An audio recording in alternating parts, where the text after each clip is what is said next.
The following podcast may have adult humor, Swear words. innuendos of a adult nature. Making fun of me. That's a given. Everybody looks forward to that. But just know that you have been warned. Hey everybody, this is Richard and Jesse back with the Blind Knights. It's as a young kid say, it's been a minute. As I say, it's been a while. Jesse, I have to remember how to do this. well, you just talk and interrupt me. I believe I was talking. Well, I guess some things never change. That's right. That's what you do. You know, that's how we do the Blind Night series. Richard tries to speak and Jesse interrupts. I mean, that's just how it goes. But hope everybody's doing good. I am, of course, back from my vacation. I was actually back last week, but threw up a episode of the Who Knows, and hope people's enjoying those. And we are back with this one today. So how's things been going, Jesse? Things have been going good. I am, thanks to you, because I didn't think of it myself. I have my AirPods in, and I don't have to hold the damn phone the whole time we're talking. Yeah, because we still haven't figured out what's going on. I don't think I'm ever Jesse's going to try. I think I'm just going to do it this way. Yeah, it's something to do with that wireless NIC card or Wi-Fi adapter. But I do have a cruising question from the fiance. Yeah, we'll get to it after we get through everything else.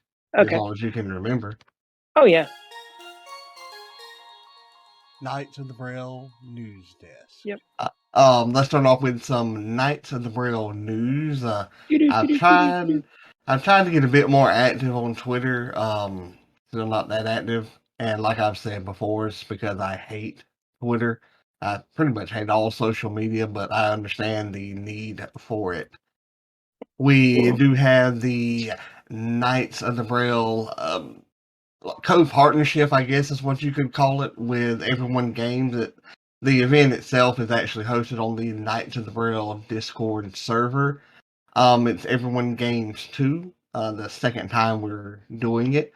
It is September the 30th from 7 a.m. until 10 p.m. Eastern, and October the 1st from 7 a.m.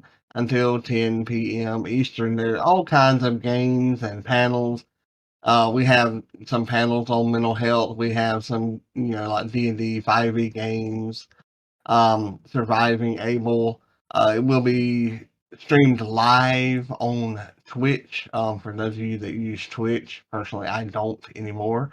There will be some play-by-post games on the Discord server, so be sure to be looking out for those, and follow the Knights of the Braille Twitter as well as Everyone Games Twitter account for further information. And you can go to the website at www.everyone-games.com. Every time I say that, I think about old Jeff Dunham.com. Yeah. Oh, what was it? Peanut, yeah. And another bit of news with Knights of Braille that even the co-host here doesn't know about. In the background, I've been working alongside the great guys at Seesaw Podcast, as well as Chad at Hindsight is 20/200 or 20-200. I always call it 2200, but and we are, creating. We've done a couple of sessions here that we're putting together to basically like a collaboration to get things out there, and we're going to be called the Dice Heads. So that's cool. Looking or Dungeon Daddy's Disciples. We've talked about a bunch of different names, but I think I take that back. Our WhatsApp group is called the Dice Heads, which we think is really cool, and the collaboration effort is going to be called Dungeon Daddy's Disciples. Of course, that means I'm their daddy, so yeah, they have to do what I say. But be looking forward to that. That's how you treat all of us. Exactly. They're not any different just because they're more famous. But Are they? Be sure to They are to me. I mean, I like them a lot better than I like you guys because I Yeah, only but talk to them every once aren't in a they just while. like us? Like, why are they more famous? Because they probably got more followers than we do. Mm. Yeah, so that means their name's out there a little bit more. But be sure to keep a check on our Twitter feeds for that. And it'll be coming out. So yeah, really, really looking forward to that. Let's take a step into the Knights of the Braille library and get our reading recommendations this week. The Knights of the Braille library. So how about it, Jesse? What you got for us? Hey, everybody. Sit here in this comfy chair. The library has very comfy chairs, and we offer hot coffee, hot tea, Red Bull if you're into that sort of thing. Well, today's recommendation, I'm stepping outside the fantasy genre because I talked to Richard and I was like, does it always have to be fantasy? And he's like, no, it can be whatever you want. So today I'm recommending the Final Girl Support Group by Grady Hendrix. It is a horror novel, but it's more of a thriller. So if you don't it's a thriller with horror subjects, kind of. Basically, a Final Girl, if you're a fan of horror movies, you would know, is there's usually at the end of slasher films like Friday the 13th, Nightmare on Elm Street, things like that. There's usually always one final girl who survives. And this book says that there are, these things really happened. In the 80s, there was a rash of serial killers and things like that. And your main character is a final girl. She survived a horrible situation, and her, along with some of the other survivors, are part of this support group for therapy and things like that. And then it turns out that they start being killed in mysterious ways. And again, there's no real trigger warnings, I don't think, because it doesn't describe any of the killings, like the bodies are found and stuff like that. It's not like you're actually seeing people get killed, but it's all about the mystery of who's killing these final girls. And it really ties in with the movies because it's like, okay, there was this serial killer that killed these people and then they made a movie about it. So it's like the movies imitate real life, kind of. And it's a really good thriller. It's a lot of fun. The audiobook from Audible is actually read by Adrienne King, who was the final girl in the original Friday the 13th film. So that was pretty cool. She does a pretty good job reading. And a lot of Grady Hendrix books have really cool premises, but they also have a lot of heart to them. They're really in depth with their character studies and stuff like that. So they're not just, these are cheap thrills and this is a horror novel and stuff like that. There's a lot of heart to them. There's a lot of depth to them. So I really recommend Final Girl Support Group. It's probably my favorite of his that I've read, and I would easily give it 5 stars.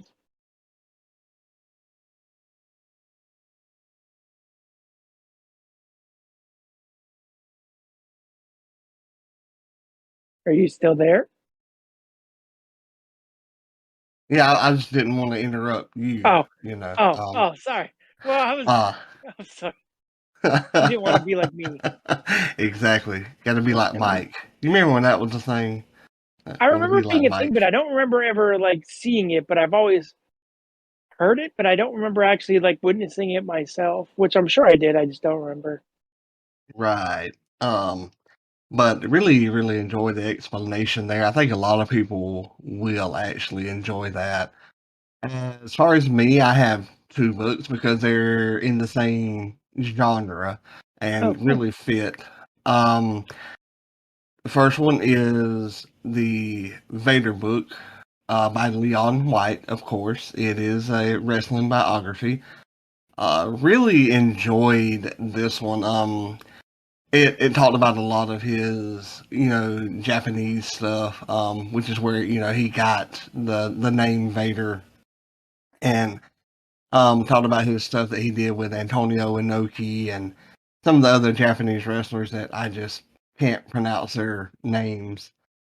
You And mean where he basically just killed Inoki in his first time debuting in New Japan you know why he killed Inoki in his first to time? get him over, right?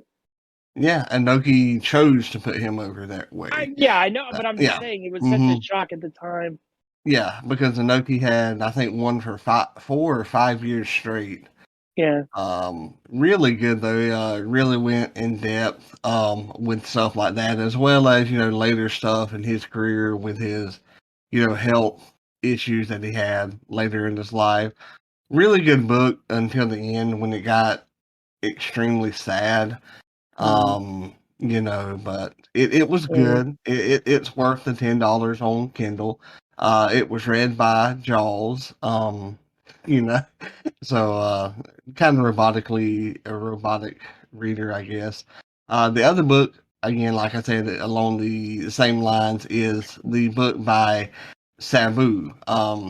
And one thing, like the little, I guess you call it subtitle, is like something scars and super glue.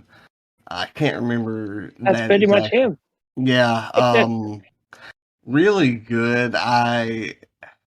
He got into depth a lot about some behind the scenes stuff or behind the scenes stuff with ECW, Paul Heyman, and his Japanese style.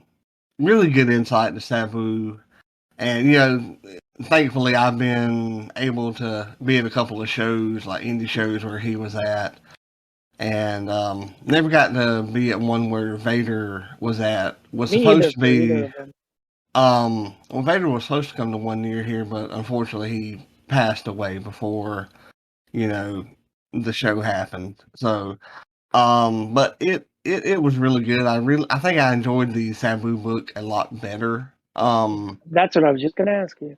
I really enjoyed it. Because he talked, well, the both of them talked about their training and things like that. But considering that Sabu was actually the nephew to the original Sheik, Yep. it's gave a lot of on that insight as well, and really interesting that he peed the bed until he was 13 years old. Wow. He's not making fun of anybody who pees the bed, but like Yeah. definitely making fun of you if you pee the bed and you're 13 years old. But so you had a question, right? About the cruise I did. Yeah. Well, that's all of our book recommendations, and so like I said, I just got back from the cruise, and so I guess Jesse has a question or so. It's a simple question. Do you ever do, because I know the big thing for Katie is the shows, and I never saw you really post on Facebook, you or Cody, about that. Do you ever attend any of the entertainment on the ship? We have in the past, but this one we did not, Okay. because the cruise ship was actually full, or close to capacity. Yeah. In fact, we usually do some trivia as well, but did not do that either because of the packed out. Just too many damn people. Yeah, because we really didn't want to get sick and Yep. then Yeah. get not be able to get off on the islands. Yeah. Yep. Because we went to Aruba, to Bonaire, and to Curacao. Did a really good tour on Curacao. The person that was giving the like audio tour, the panoramic bus tour, did really Yeah. good descriptions. You know, but as far as like the shows, yeah, we usually go. Okay. Really disappointed because I wanted to do the Harry Potter trivia again, as well as they had a '90s music trivia. But both of those, like I said, we tried to go down there to them, but there was approximately 300 people in a little bitty area. They were sitting on Yeah. top of tables, on top of the bar, Yeah. and That's. yeah, not no. Didn't I'm you not say even you won sure the we've Harry even been Potter able to get before? there. Yes, I have. I made a little kid cry. That's right. Yes. He cried like a baby because he Well, probably he was was a like a kid. 9 or 10-year-old. He's a I don't child. care. I don't care. He should have been smarter. Go sit down in the corner because you got beat, son. Like, pow, slap to the face because I'm the man. Well, and then this is going to be all quiet over there. Now you made part of our audience cry, probably. I can tell you what I usually say, but nah. Right. The only thing I was going to say about the Everyone Games event is it's funny. It seems like we've been talking about it for so long because we have, but it's like crazy that it's almost here already. It seems so far away before. Yeah, it's really But not that far away, like a month now. I feel like the summer flew. Did you have that feeling at all? I do, and for us down here, it's not over yet. Our summer usually ends around like October, November. Yeah, same here. Ours isn't either. It's just back to school. Like when I was a kid, it seemed like summer lasted forever. Now I'm like, holy shit, it's September already. Yeah, because you had to go back to school. But see, whenever I was growing up, I worked through the summer in the tobacco patch and other things Yeah, like so that. it didn't. But I should have said this earlier. But since you're talking about the Everyone Games event, the collaboration that we're doing with Hindsight is 2200 as well as Seesaw Podcast. I actually have a trailer that I will post at the end of this That thing is really cool too. podcast. Yeah, Jesse has got to hear that, so really cool there. So stay tuned after the podcast is over for that clip. I think you'll really, really like it. Let's see, what else?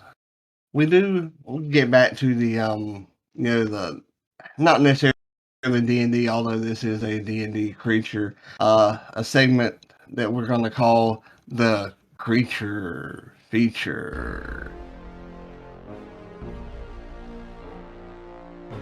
The creature feature. Remember that from yes, man, I like that. I stole that from like the old horror movies, There's even a couple DVDs. I think I might have even had one. It was like creature double feature where it would give you like two movies on a two-sided DVD or whatever. They were usually always crappy, but I like the name. A lot of those older movies were pretty good, even though people thought they were crappy. Like I know, the I like monster from the Black. Yeah. But anyway, assuming I am hearing this name and pronouncing it right, how about the Amnizu, Jesse? How would you like to come across one of those? That sounds like a Japanese fairy tale creature or something. See, whenever I read it, it sounded like an anime creature to me, or maybe maybe the title to an anime. Yeah. Yeah. Well, that's Japanese too. That's kind of what I was going for. Yeah, it does. Yeah.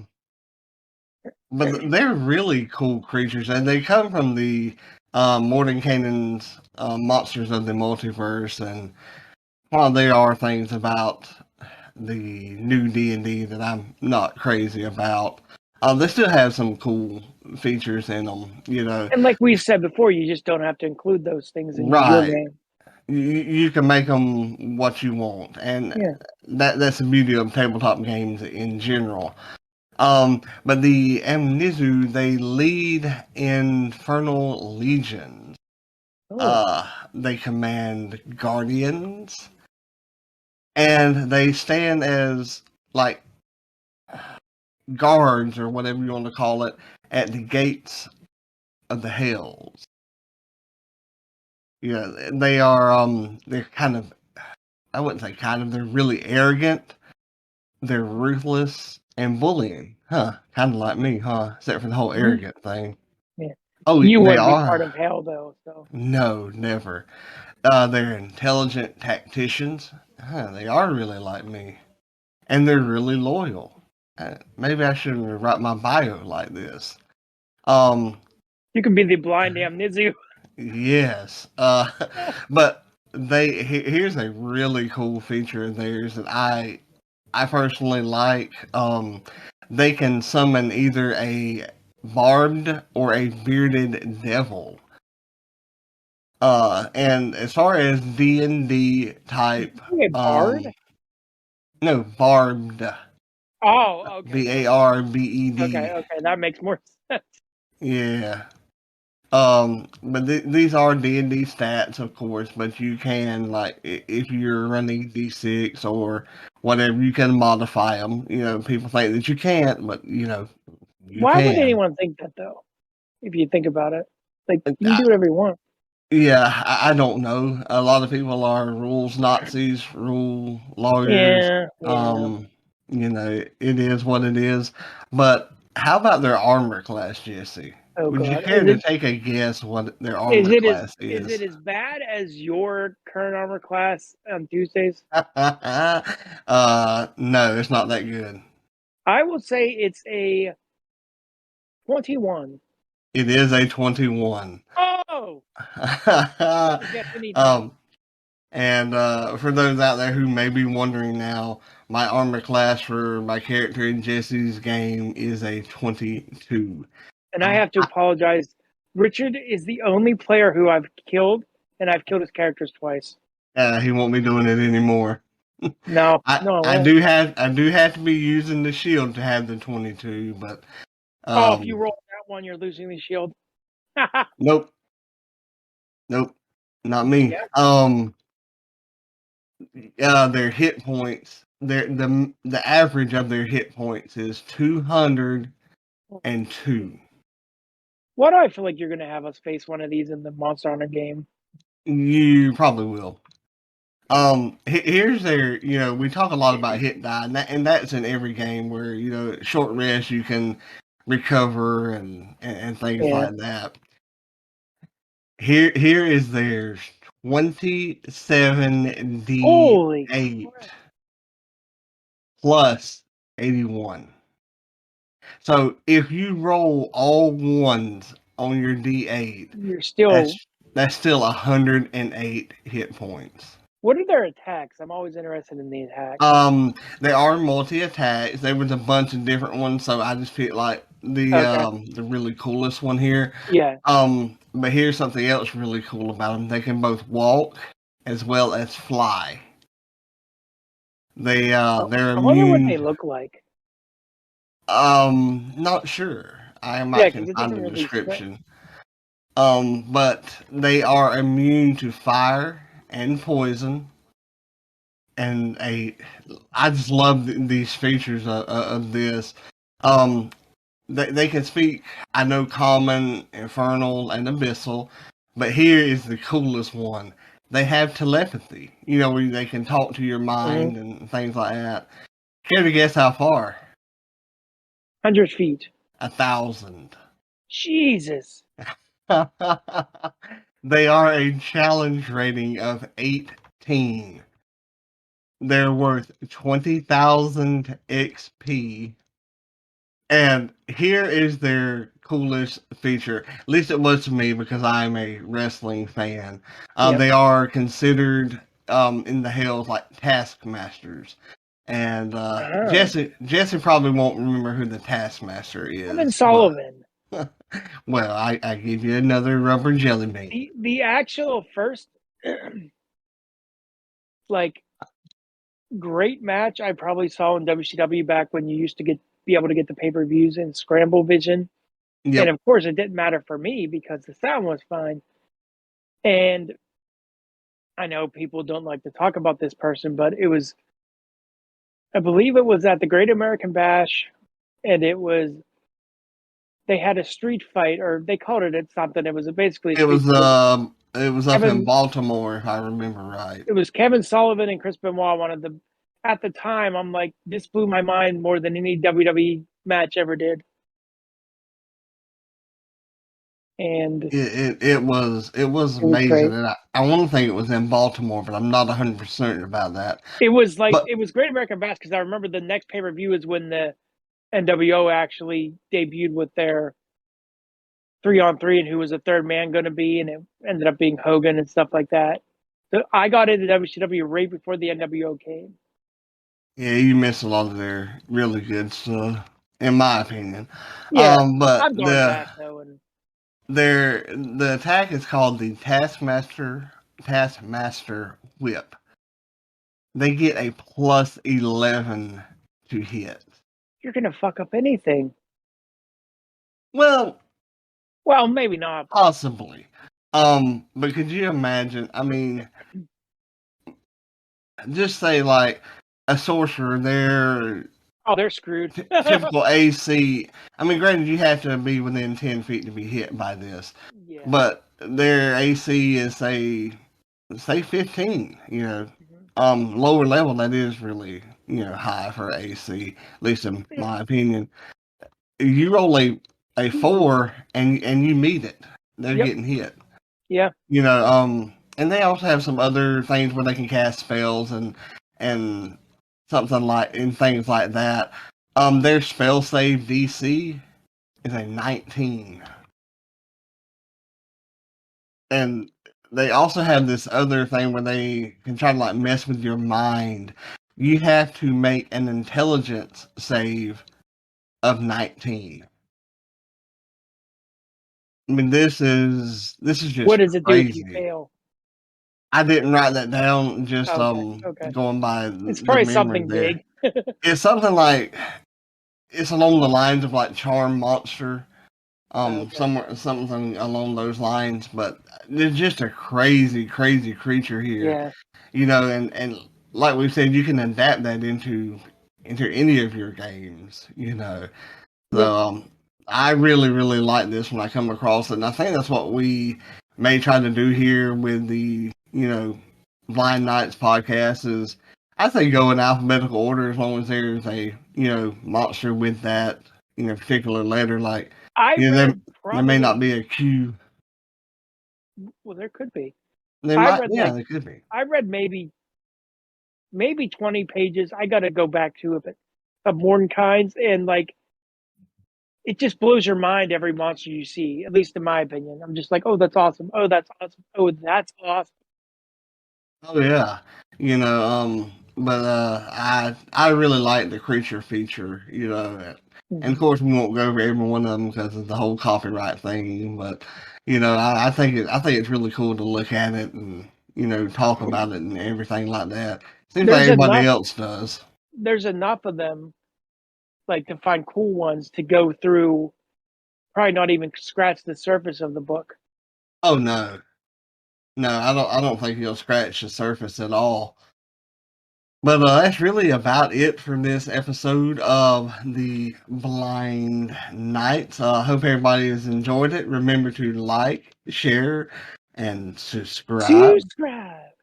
And be sure to give us a review, and because it really does help. And don't forget, stay tuned for the trailer for the Dungeon Daddy's Disciples. That thing's really cool. This episode is brought to you by the Knights of the Braille and is made possible through the support of viewers such as you. Please remember to like, share, and subscribe to get all of the latest information and episodes. Thank you.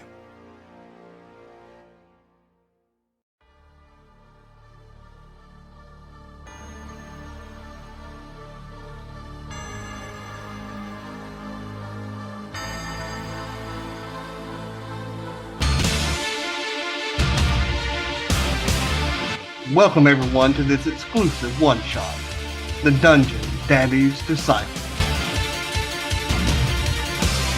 Kicking off the Dice Head Revolution, T and Cleves of the Seesaw Podcast. Chad Michael Boughton of Hindsight is 20/200. And your DM Richard from Knights of the Braille. Over the course of the series, join Brago, MP, and Grog as they find themselves in an eerie seaside town with no way to get home. Do they have the strength to overcome the trials that the Dungeon Daddy has in store? Let the dice decide.